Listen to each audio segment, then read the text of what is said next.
This is Cerebral Cinema. Movies of the mind. The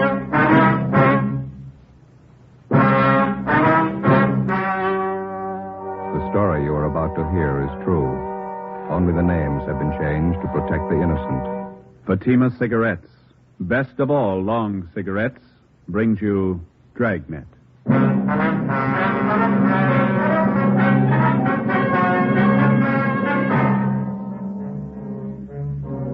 You're a detective sergeant. You're assigned to homicide detail. An old couple suddenly disappear from one of the fashionable neighborhoods in your city. There's no trace of them, not a clue to their whereabouts. Foul play is suspected. Your job, find them. If you want a long cigarette, smoke the best of all long cigarettes. Smoke extra mild Fatima.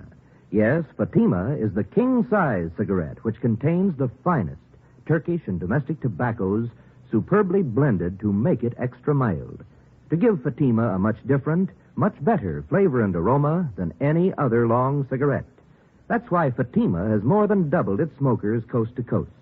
Enjoy extra mild Fatima yourself. Best of all, long cigarettes. It's wise to smoke extra mild Fatima. It's wise to smoke extra mild Fatima.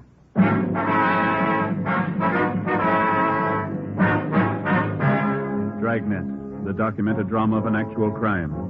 For the next 30 minutes, in cooperation with the Los Angeles Police Department, you will travel step by step on the side of the law through an actual case from official police files.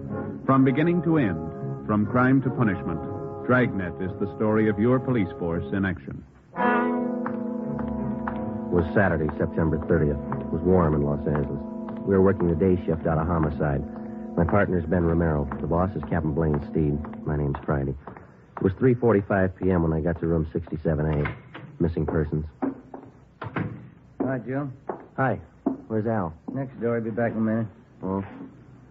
There's a phone message for you in the book from your wife. What is it this time? She didn't say. Sure been a bad week. Oh, what's the matter? Lucille. Who? Our cat. Again? Kittens. Had 11 of them by the time I left the house. She was a healthy kid. Yeah. Don't know what I'm going to do with them. Hey, your mother likes cats, doesn't she, Joe? You gave us 2 from the last litter. We still got as healthy as their mother. Yeah? Never pass up a meal. Hi, Joe. Hi, Al. Sorry to keep you waiting. Just getting this report straightened out. Here you go. Mm-hmm. Mr. and Mrs. Walter Apperson. How long they been missing? Well, today's the 4th day. They're an elderly couple. One of their next-door neighbors got a little worried when he didn't see him around the house. Came in yesterday and filed a 316 on him. Let's see. Clarence Stokely. Is that the neighbor? Yeah. It says here he lived next to the Appersons for 28 years. Never known him to take off like this. Checked Apperson's cottage out there. Dirty dishes on the kitchen table. Not the way an old couple leave a house normally. And how about friends and relatives? And Stokely called him. None of them have seen or heard from the Appersons for a week. Checked out 2 of their 3 living relatives, cousin in Eagle Rock and East in Alhambra. They don't know a thing. Mm-hmm. Wonder if I can see that, Ben. Oh, yeah. Thank you. Well, how about the 3rd relative? Nephew, is that it, Joe? Yeah. Frank Apperson. Says here he goes to a private college out near Monrovia. Yeah, I haven't been able to contact the kid. He's away on a vacation. Possibly the old couple might be with him? Not according to Stokely. Says the Appersons seldom spend any time away from their home. That's all we've got to go on, huh? Just the neighbor's story? Yeah. Well, he says he checked the garage, too. The Appersons' car's gone. How does that tie in? Well, Mr. Apperson hasn't driven the car for the last year and a half. He has a nephew or some friend drive whenever he wants to go out. One more thing. May mean something, may not. What's that, Al? Mrs. Apperson's an invalid. Yeah? She hasn't left the neighborhood in 10 years. 4 p.m. Ben and I left the office and drove out to interview the neighbor of the missing couple. After checking at his home, we finally located him at his place of business, a small barber shop at the corner of 54th Street and Maxford Place. The chipped gold lettering on the window read, Jim Dandy Tonsorial Parlor. Smaller lettering in the right-hand corner of the window read, Proprietor Clarence Stokely, except for a man in a white barber's smock sitting in the first chair. The shop was empty. How do you do, gentlemen? Hi. You Clarence Stokely? That's right. Police officers, Mr. Stokely. I'd like to talk to you about the missing persons report you filed yesterday. Oh, yes. Glad to help. You found out anything yet? You know the Appersons pretty well, do you, Mr. Stoker? 28 years. Sure worried about Walter and Kate. Never known them to do this. Say, I couldn't be of service to you, could I? I just had a haircut a few days ago. How about you, Joe? Looks like you could stand a trim. We could talk it over while I cut your hair. Don't think we'd be disturbed. They still look well. Yeah, okay, fine. Here, I'll take your coat. Oh, thank you. Push chair there. You bet.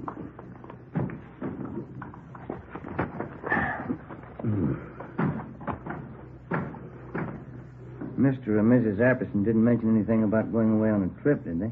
Not a word. That's what makes it so strange. Here, let me fix this around your neck here. Oh, yeah, thanks. Play cards with them twice a week, usually. Katie Apperson's a fine whist player. Want me to take some off the sides here, officer? Yeah, please. Not touch, though. When did you first notice the Appersons weren't home? Tuesday night. We thought we might go over and play some cards. I see. Is that enough off right here, officer? Let me see.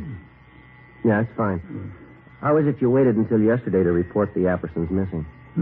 Wife and I are great friends of Walt and Katie's, but it's certainly none of our business if they want to go off for a few days. Uh-huh. Besides, we thought if anything was wrong, Buzz would have said something. Who is Buzz? Anderson's nephew, Buzz. Name's Frank, but everybody calls him Buzz. I thought he was away at school, a place out near Monrovia. Yeah, Stanley College, private school. But he only stays there part of the time. He's usually home early in the week. We were under the impression that this nephew, Buzz, was on a vacation. That's so. That's the first I've heard. Funny Walt and Katie would have told us. Oop, that bull. No, it's all right. Look at this little dog. Head down. You, think the nephew might account for the Appersons' car being missing? You think he might have taken it on his vacation? Possible, I guess, but I think Walter mentioned it. That car was old, but he was particular about it. Uh-huh. Maybe fit it out on top here a little? All right, fine. Do you know the nephew at all? Pretty well. Nice gentleman. He got along with his aunt and uncle all right, did he? Yes, indeed. Buzz loves them both. Do you have any idea where the Appersons might be, Mr. Stokely? No, I don't. Neither does my wife. That's why we called you people. We don't mean to be Badinsky's, but we're worried. Maybe just a little more off the top, officer? No, I think it's fine. It's okay. You have no idea where we might find the nephew, Buzz? Not if he's away on vacation. Might check with the school. Buzz might have gone off with a couple of his friends. Do something to dampen that down? Yeah, fine.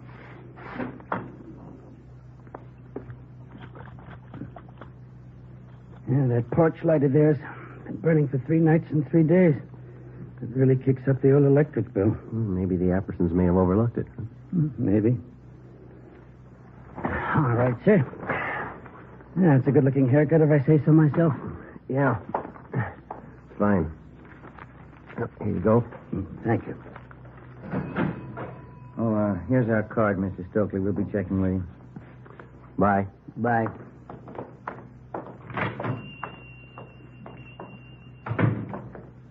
Can I borrow your comb? Barbara never combs your hair right. That's not going to help you. Huh?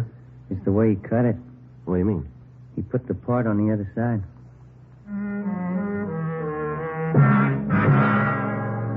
After we left Clarence Stokely's barber shop, we drove out to the Apperson home on 54th Street, just below Seaboard Avenue. We checked the house from top to bottom.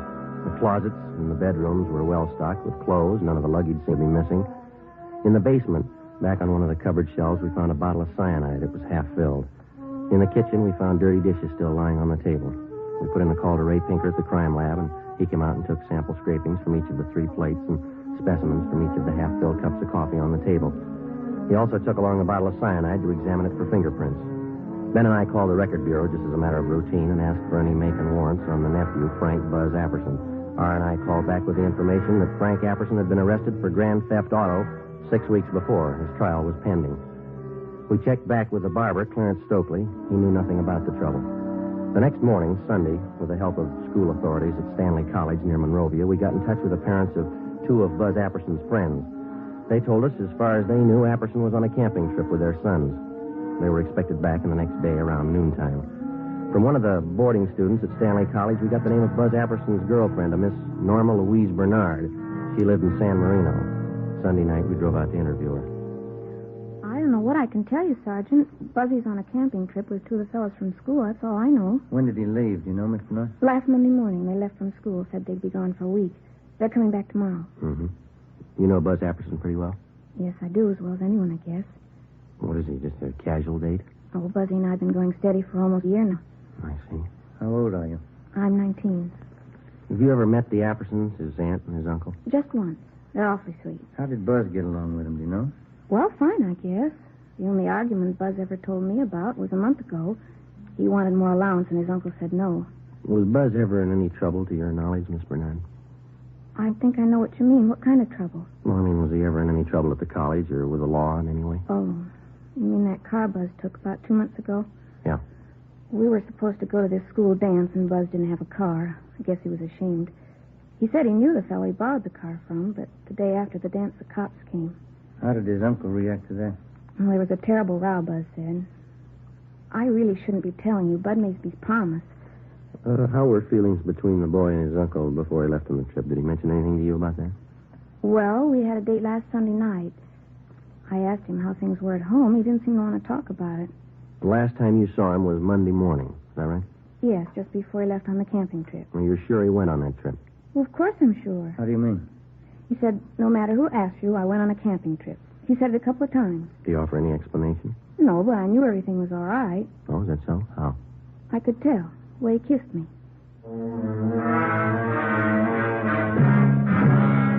The next morning, Monday, Ben and I checked with missing persons. There was no additional information on the missing couple. We phoned the barber, Clarence Stokely. He had seen or heard nothing further of Mr. and Mrs. Apperson. We went down to the bank where the Appersons had their account. And with the help of the manager, we found that 3 checks had been passed on the Apperson checking account since the previous Wednesday, a full day after the missing couple had been last seen. 1 check was for $100 and 2 for $50 each.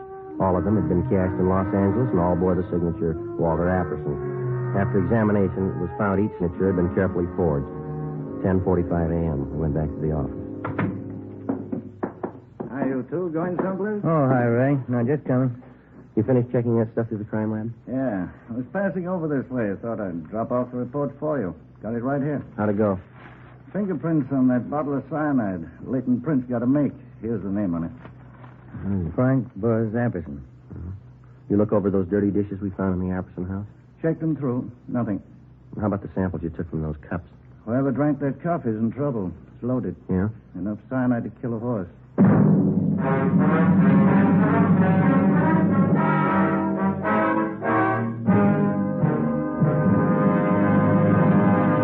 You are listening to Dragnet, the case history of a police investigation presented in the public interest by Fatima Cigarettes. If you smoke a long cigarette, it will be in your interest to listen to this case history recorded by a typical Fatima smoker. Hi there. My name is Bab Beckwith. Bab. That's short for Bethany Ann Beckwith. I live in New York City, and I'm a fashion stylist. The other day, at a showing of the new fall styles, I ran out of cigarettes. A friend of mine, a designer, introduced me to the new long Fatima. I really wish someone had told me about them sooner. Fatimas are a lot milder than the cigarettes I've been smoking, and they have a delightful flavor, too. I'm very glad to recommend them to you, because I know from experience it's wise to smoke extra mild Fatimas. And more smokers every day are finding that out. Actual figures show extra mild Fatima has more than doubled its smokers coast to coast. So enjoy Extra Mild Fatima yourself. The king-size cigarette, which contains the finest Turkish and domestic tobaccos superbly blended to make it extra mild. You will prefer Fatima's much different, much better flavor and aroma. You will agree. It's wise to smoke Extra Mild Fatima. It's wise to smoke extra mild Fatima. The best of all long cigarettes.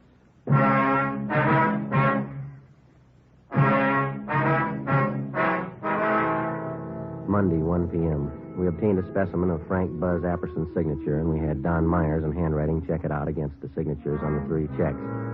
Both styles of handwriting matched in every detail. At 1:30 p.m., the parents of Buzz Apperson's 2 friends called to tell us that their sons were back from their camping trip. We checked the Apperson home. The nephew wasn't there. We drove out to see his 2 friends. Under questioning, one of them finally broke and admitted that Buzz Apperson had not gone with him on the camping trip. In the process of questioning the boys, one of them told us that he had been with the suspect 2 days before the trip when he purchased some medicine at the campus drugstore. We went to the drugstore and checked the prescription book. It showed Frank Buzz Apperson had purchased and signed for a bottle of cyanide 2 days before the disappearance of his aunt and uncle. Ben and I drove back to the Apperson house. When we arrived, the officers on stakeout had the boy in custody. No, I'm sorry, officers. I wish I could help you out, but, well, maybe it's not as bad as you think. When did you last see your aunt and uncle? Monday, before I left on the camping trip. They're in the habit of going off like this, are they? Oh, sure. Aunt Kate and Uncle Walter have friends all over. They go on trips all the time. Is that so? How do they get there? They drive, both of them. They've been driving for years. You talked to your uncle's friend, this Mr. Stokely next door. He says your aunt and uncle haven't been driving for a year and a half. Stokely, the barber? He's one of the neighborhood cranks, Sergeant. Anybody around here can tell you that. Minds everybody's business but his own. You don't seem too worried about your aunt and uncle. Think they're all right? Well, we'd have heard by now if they weren't, don't you think, sir? They probably took off on a trip. That's just about the size of it, I think. And how about this trip of yours? Sir? Well, this camping trip that you just come from. Oh, a couple of fellows from school. We went camping up by Big Bear for a week. Mm-hmm. Pretty good fishing for September. Ever been up there? Yeah, have you? Well, sure. I just said that's why we've been camping. Say, I'm a little thirsty. There's a couple of bottles of ale in the refrigerator. Care for a bottle? No, not right now. Thanks. Well, would you mind if I had one? Sure could use it. No, you go right ahead. We can talk in the kitchen. Place is in kind of a mess. I guess I'll have to go in and clean it up. Does your aunt usually leave in a hurry like this? Not usually, no. Dishes all over the place. She probably figured she'd wait till she got back to clean up. Mm-hmm. Aunt Kate does things like that once in a while. That's so? Yeah, she's like that sometimes. Well, happy days. Yeah.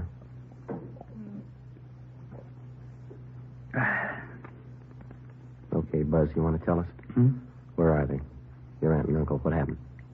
Say, I don't think I know what you're talking about. What's the trouble? Come on, Buzz. You know what the trouble is. Let's have a straight story. It's going to save a lot of time. Sir? We can draw it out as long as you like. It'll be a lot easier if you cooperate. Look, I don't know what you're thinking, Sergeant, but whatever it is, I don't understand you. What are you getting at? Something's happened to your aunt and uncle. We're pretty sure you know what it is. Well, how could I? I've been away on this camping trip. You've been away, but not on a camping trip.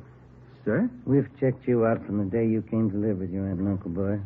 You're going to make us spell out the whole record for you? But I've been away. I just got back. I don't know what's happened. We found a bottle of cyanide in the basement cupboard. Your fingerprints are all over it. Well, sure, that figures. We use it for bug poison in the garden. I take care of the garden. I use it all the time. You use it in coffee? Sir? The police chemist checked what was left in 2 of the cups that were on that table there. Cyanide in both of them, enough to kill 6 people. Now, look, boy, we've talked to your neighbors, your teachers, your girlfriend, Norma, and those 2 pals you were supposed to go camping with. Now, we can drag all of them out if we have to. They're going to make a liar out of you. Sir? I think you got it the first time.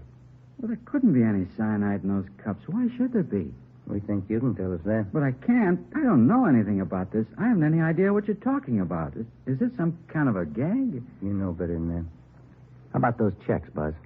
Sir? The ones you forged your uncle's signature on. You need the money that bad? I didn't forge any checks. I was away on a camping trip. Dave and Willie were with me. They can tell you.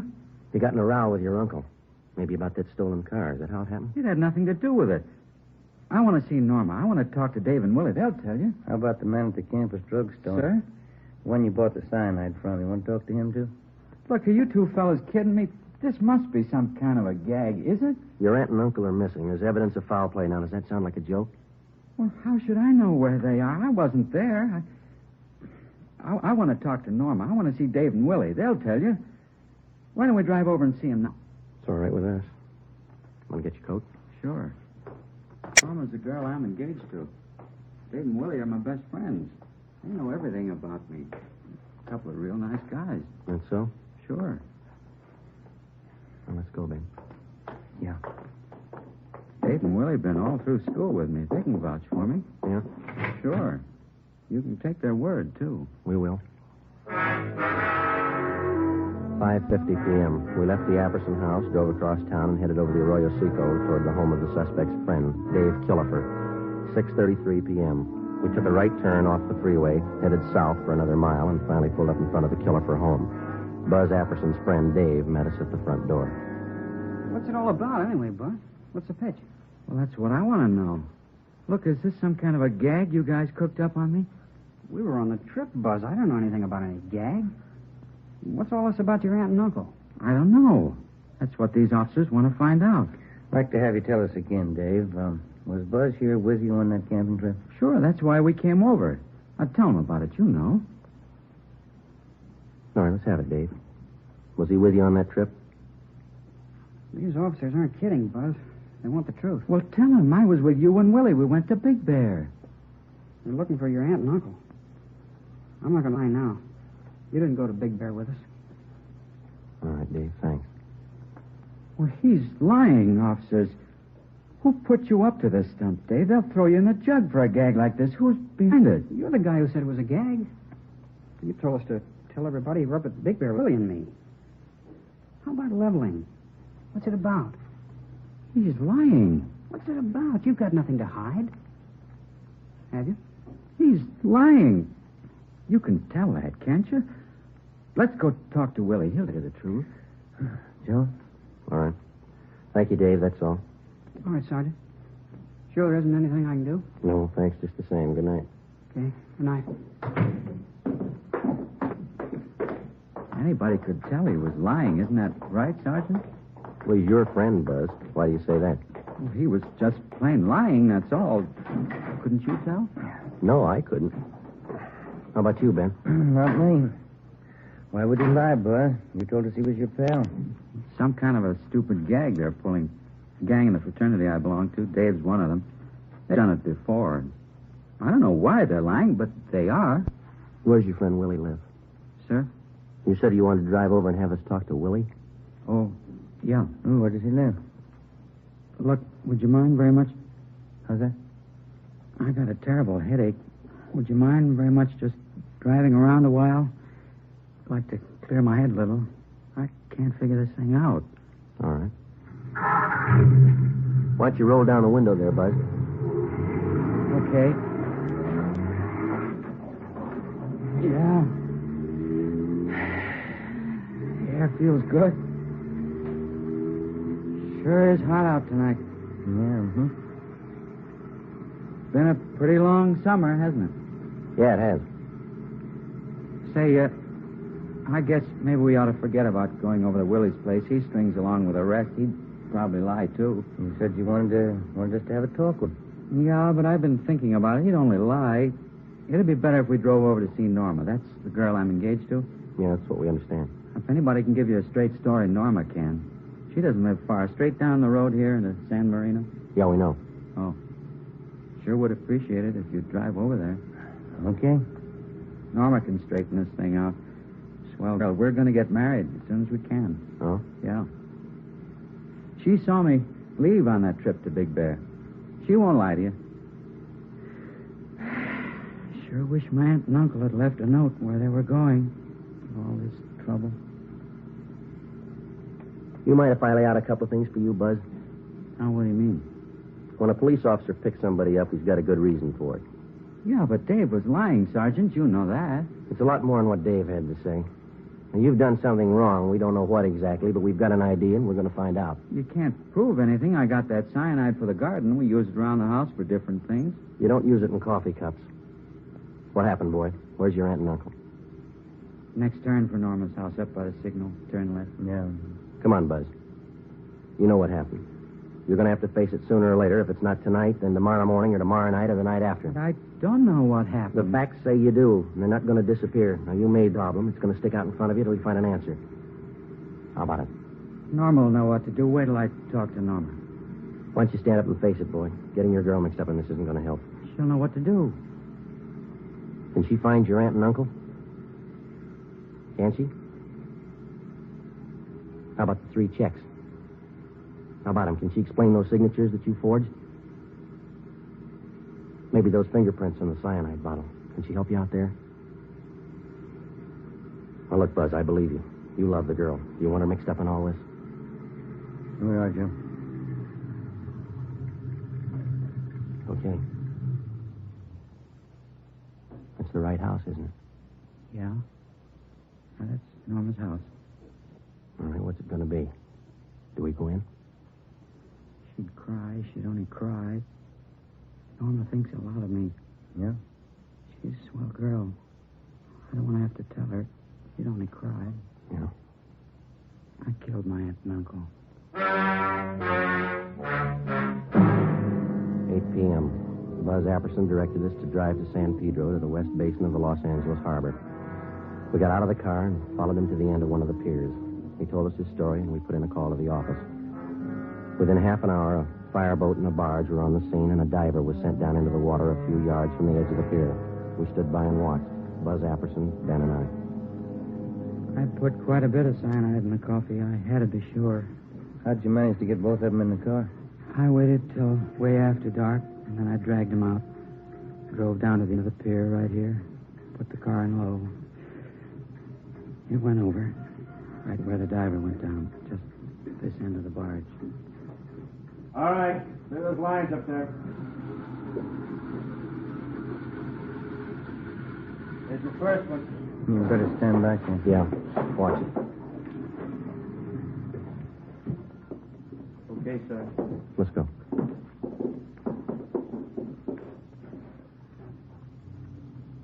Buzz? Yeah. My aunt.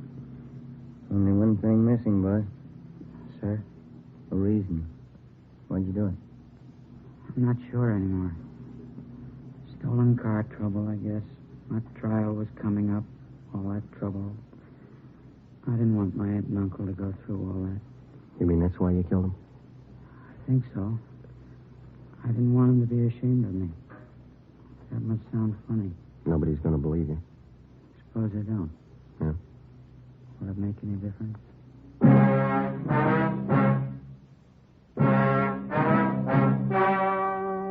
The story you have just heard was true. Only the names were changed to protect the innocent. On December 15th, trial was held in Superior Court, Department 92, City and County of Los Angeles, State of California. In a moment, the results of that trial. And now, here is our star, Jack Webb. Thank you. To successfully prosecute a criminal suspect, the working detective gathers all available physical evidence. And in the crime lab, this evidence is carefully selected and screened to determine its worth. So with a cigarette. The makers of Fatima select and buy the finest tobaccos, both Turkish and domestic. And then these tobaccos are skillfully blended to make Fatima extra mild. Best of all, long cigarettes. Pack after pack, they're extra mild. Now, if you're a long cigarette smoker like I am, smoke Fatima.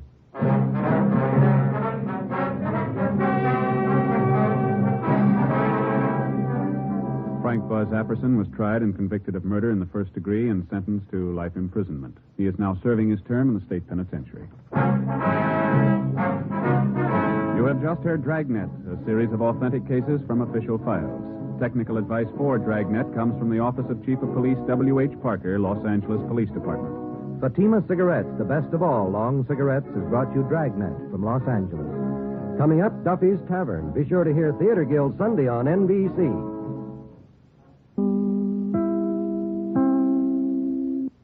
Cerebral Cinema hopes you have enjoyed this movie of the mind.